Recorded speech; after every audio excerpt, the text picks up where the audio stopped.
Satu, bahwa kami tahu MK dan KPK itulah adalah lembaga anak kandung dari reformasi. Oleh karena itu, maka KPK tetap menghargai kedudukan Mahkamah Konstitusi. Yang kedua, bahwa Mahkamah Konstitusi banyak melakukan judicial review terhadap undang-undang KPK maupun undang-undang Tipikor, dan karena judicial review tersebut juga KPK menjadi sebuah lembaga yang seperti sekarang selalu sering menguatkan posisi KPK. Yang ketiga, bahwa KPK tidak menargetkan secara khusus hakim-hakim MK di dalam kasus ini, tapi ini betul-betul karena informasi dari masyarakat.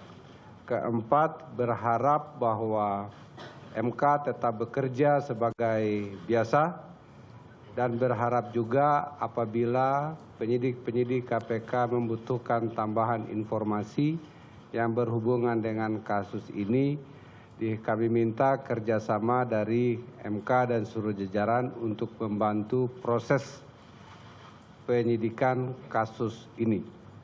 Untuk jelasnya tentang bagaimana kronologi dan hal-hal lain yang berhubungan dengan OTT akan disampaikan oleh Ibu Basaria. Silakan. Terima kasih. Assalamualaikum warahmatullahi wabarakatuh. Saya akan coba bacakan ringkasan hasil penangkapan yang dilakukan oleh KPK, yaitu kasus dugaan suap kepada Hakim MK terkait dengan judicial review Undang-Undang Nomor 41 Tahun 2014, itu tentang peternakan dan kesehatan hewan. Kronologis penangkapannya sebagai berikut. KPK setelah menerima laporan dari masyarakat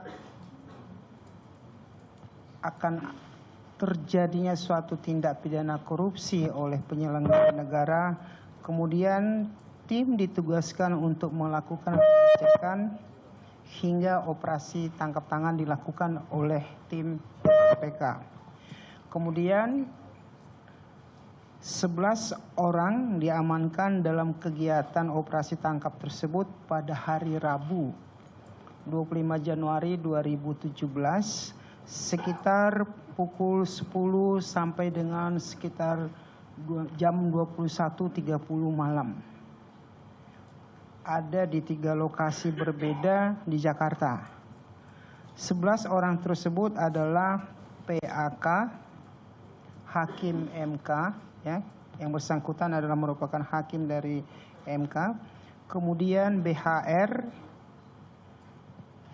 ini pihak swasta yang memberikan suap bersama-sama dengan sekretarisnya NGF, merupakan karyawan dari BHR.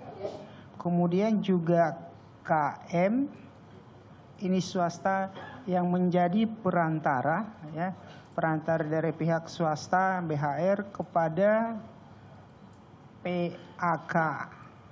Jadi yang bersangkutan adalah teman dari PAK dan 7 orang lainnya. Kemudian pada hari Rabu tersebut, tanggal 25 tersebut, tim KPK mengamankan KM yang temannya PAK tadi di lapangan golf Rawamangun. Kemudian tim bergerak ke kantornya BHR di daerah Sunter, Jakarta Utara dan mengamankan BHR beserta sekretarisnya NGF dan 6 karyawan lainnya. Kami informasikan juga bahwasanya BHR ini memiliki sekitar 20 perusahaan yang bergerak di bidang impor daging. Tapi mungkin kami tidak sebutkan satu persatu di sini. Lalu sekitar pukul 21.30 tim bergerak kembali untuk mengamankan PAK. Yang bersangkutan pada saat jam tersebut berada di sebuah pusat perbelanjaan di Grand Indonesia ya di Jakarta bersama dengan seorang yang bernama, ada beberapa juga di situ dibawa ke ini bersama dengan seorang wanita. Kemudian diduga BHR memberikan hadiah atau janji kepada PAK tersebut adalah terkait dengan permohonan uji material, yaitu Judicial Review Undang-Undang Nomor 41 Tahun 2014 tadi.